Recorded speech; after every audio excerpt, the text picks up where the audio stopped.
बलौदाबाजार जिला में 5 हॉस्टल अधीक्षक ला निलंबित करे के बाद बवाल मच गई।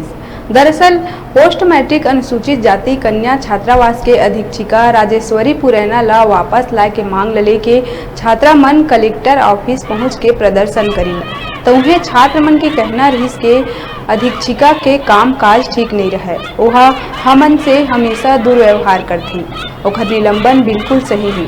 जेकर बाद कलेक्टर और एसपी ह संज्ञान में लेवत हुए छात्र और छात्रा मन के बैठक लेके समझाइश दीस के लंबा समय से एलबी शिक्षक वहाँ पदस्थ रही, जे नियम के अनुसार वहाँ नहीं होना चाहिए। एखर ले ओमन ला स्कूल में पद स्थापना दिए रहे, उनकर जगह में हॉस्टल अधीक्षक मन ला ही नियुक्त कर दिए रहे, तब जाके मामला शांत हुई।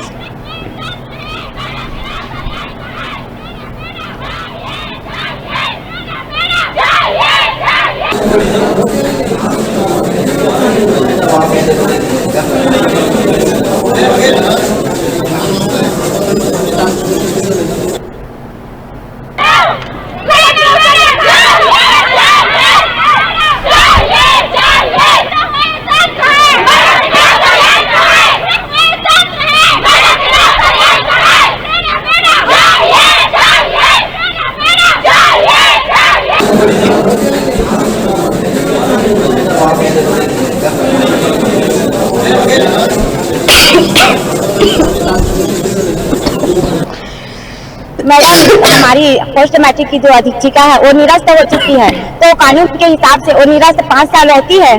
5 साल और 3 साल का वो गवर्नमेंट रूल है, तो वो क्यों रहेगी जब निरस्त हो गई है? तो बताया जाए क्या है उस पर रैगिंग का केस कर देने की धमकी देने व और हॉस्टल से निकाल देने व पेरेंट्स के साथ मिलकर षड्यंत्र कर रही सर। और क्या नाम है मैडम? श्रीमती राजेश्वरी पुरैना।